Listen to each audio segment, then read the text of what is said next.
È uno scrittore che nasce a Buenos Aires nel 1962, quindi appartiene alla generazione dei più noti qui da noi Rodrigo Fresan, Claudia Pinheiro, Damian Tabarovsky, Alan Pauls e altri. Ed è quella generazione che ha vissuto in giovanissima età i drammi della dittatura di Videla, della guerra delle Falkland Malvinas, quella generazione che dovrà più tardi fare i conti con il postmodernismo e con il post-fantastico, insomma sempre alla ricerca di una identità personale nei propri percorsi letterari.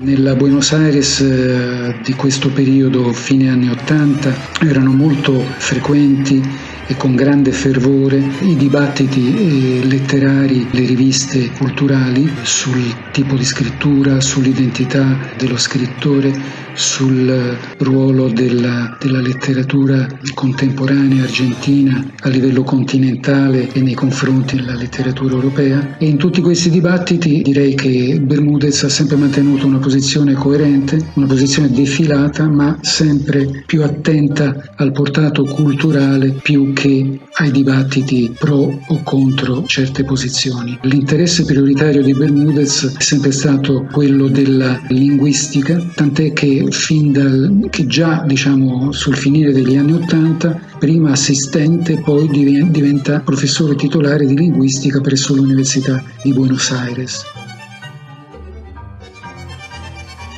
La sua seconda passione, che è la scrittura, la conduce con grande impegno, tant'è che nel 1994 il Fondo Nacional de las Artes premia i suoi racconti con il prestigioso premio Julio Cortázar. E a seguito proprio di questo premio che la editorial sudamericana decide di pubblicare i racconti con il titolo La mitad del doble.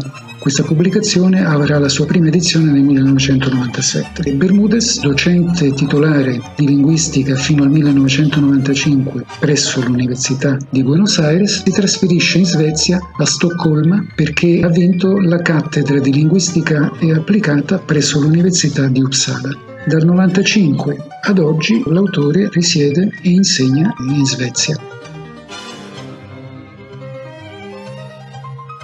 Fondato a Stoccolma il gruppo Stoccolmo, dove si riuniscono autori latinoamericani di varia provenienza e dove si conducono laboratori di scrittura. Bermúdez continua comunque a scrivere racconti ed è sempre una scrittura di altissimo livello, tant'è che vince nel 1997 a Parigi il premio Juan Rulfo, nel 1998 in Spagna il premio Ciudad de Martos. Quindi un livello di scrittura che raccoglie riconoscimenti piuttosto unanimi.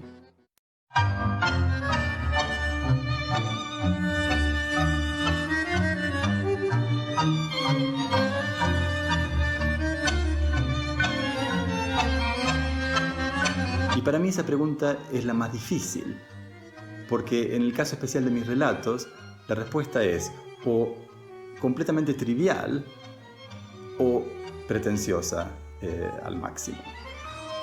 Para poner un ejemplo de los relatos incluidos en este volumen, el relato titulado Circunstancias de tiempo, por ejemplo, trata de un niño y sus abuelos que van en un coche unas cuadras nomás hasta la plaza del pueblo y que cuando vuelven su abuelo se había olvidado las llaves.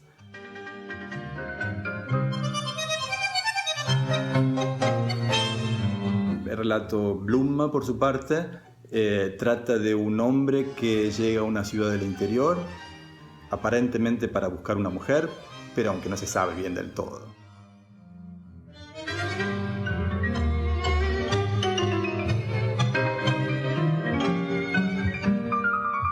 La condición genuina, por ejemplo, trata de la última noche juntos de una pareja de jóvenes.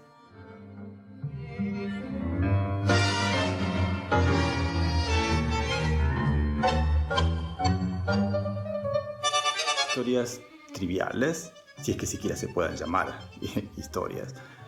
Pero en realidad, desde mi intención de escritura, todos mis relatos, en principio, tratan en última instancia de la literatura como tal y de sus condiciones de producción. Bueno, como decía, o absolutamente trivial o terriblemente pretencioso. Pretenciosa es la respuesta a esta pregunta simple y típica.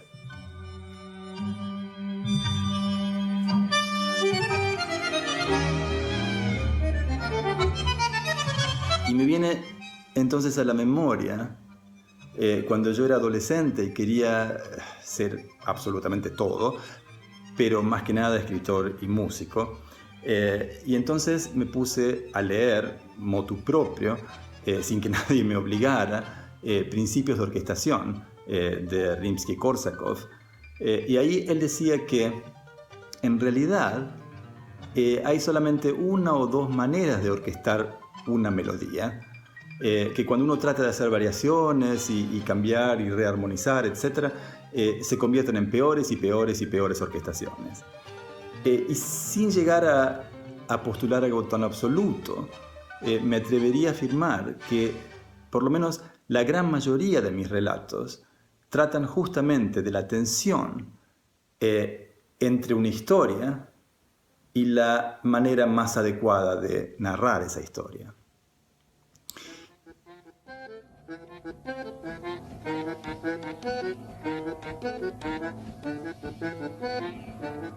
Podría ejemplificar esto con cualquiera de los textos de este volumen.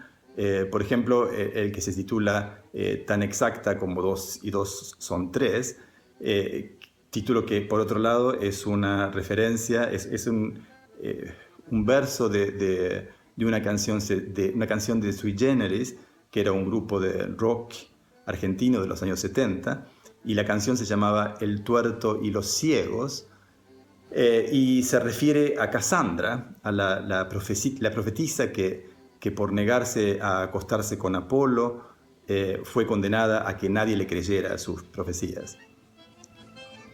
Y el relato tuvo el origen en una anécdota que escuché en una cena de alguien que contaba que de chica había soñado una situación simplemente improbable de suceder en la vida real, donde su padre, un amigo de la infancia de ella y otra persona que ni ella ni su padre conocían, estaban en el sótano de la casa paterna y que su padre en ese sueño era asesinado. Y en esta escena contaba esta mujer que muchos años después, su madre, muchos años después de haber tenido ese sueño, su madre la llama por teléfono y le dice: ¿a que no sabes con quiénes está tu padre aquí en el sótano? Y ella se vuelve loca y decía: oye, pensá si mi padre se moría y yo tengo la culpa. Y bien, esto puede ser una anécdota interesante para contar durante una cena. Pero ¿cómo hacer de esta anécdota literatura? Y de eso se trata, en realidad, el cuento.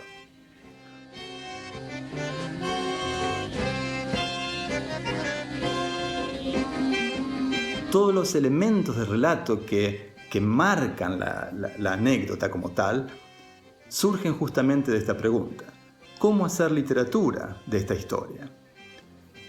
¿Cuál es la manera más adecuada de narrarla? La primera cuestión es, por supuesto, cómo hacer que esa situación improbable del sueño se dé en la realidad de una manera verosímil, creíble. Pero esto es solamente una cuestión técnica, es lo más simple de todo, es lo que cualquier escritor de novelas policiales tiene que hacer todo el tiempo.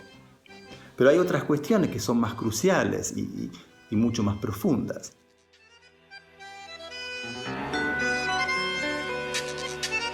La cuestión de los sueños como posibles profecías, si un elemento más que anecdótico en el cuento, es decir, que tenga realmente fuerza de conflicto. Lo que hago es agregar toda una tradición en la familia de la protagonista, por otro lado ligada al motivo de la brujería, aunque no hay ningún brujo, digamos, en el cuento, pero, digamos, una tradición que tiene que ver con los sueños, con sueños proféticos que se cumplen y fallos catastróficos, lo que crea todo un mar de culpas y de remordimientos en la familia de la protagonista. Y esto hace que los sueños proféticos sean un elemento importante en la historia familiar, en el cuento.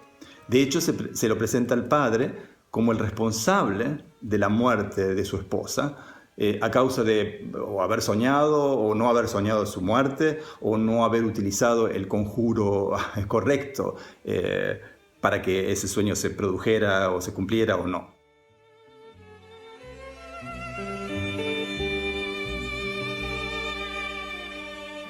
Por otro lado, para convertir a la protagonista en Casandra, es decir, condenada a que no le crean sus profecías, agrego el motivo de la madrastra, y unido a este motivo de la brujería, donde la bruja, digamos la bruja porque es la que introduce la obsesión por los sueños proféticos en la familia, se convierte en su madrastra luego de la muerte de su verdadera madre, y entonces la aleja, como toda madrastra típica, digamos. Hay tensiones y compiten por el amor paterno. Y ahí entonces se suma el motivo de Electra, enamorada de su padre, tratando de salvarlo del conjuro de la madrastra, etcétera, etcétera. Pero todo esto hace que yo decida poner a la protagonista en el coche, en su propio coche, manejando, después de haber recibido la llamada de la madrastra que le dice: ¿a qué no sabes con quién está tu padre en el garaje?, etcétera, etcétera, viajando a la casa de su padre para cambiar el destino. Pero durante el viaje ella va reflexionando sobre la relación con su propio esposo y va descubriendo que en realidad su esposo es una versión degradada de su padre y que en realidad tiene que decidirse si dejarlo o no. Lo cual en realidad se convierte en el conflicto principal del relato.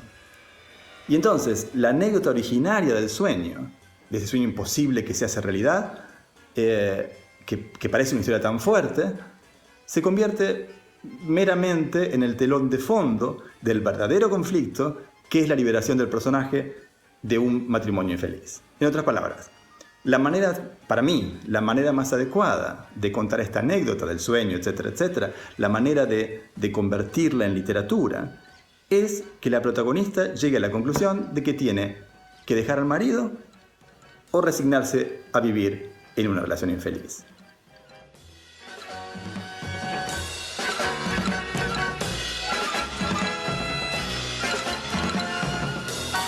Es decir, el cuento mismo pone en escena la tensión entre la historia y la manera más adecuada de narrarla en el mismo cuento. Y en más de un sentido, se trata del proceso por el cual el escritor trata de seducir al lector con su relato. Hacer relato verosímil, interesante, es decir, cómo el escritor capta al lector.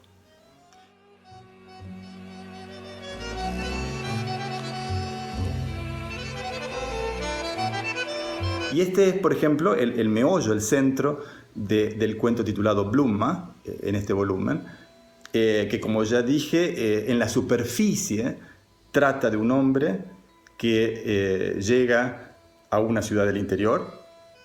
No se sabe bien para qué, tal vez sea simplemente un turista. Y es justamente así. En el cuento, el escritor del mismo cuento y una lectora son personajes dentro del mismo cuento.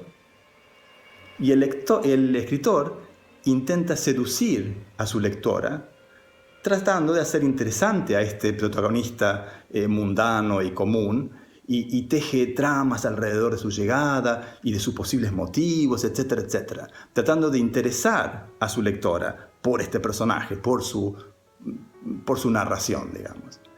Y al final el escritor lo logra, y tanto lo logra que la lectora acaba enamorándose del personaje y abandonando al escritor.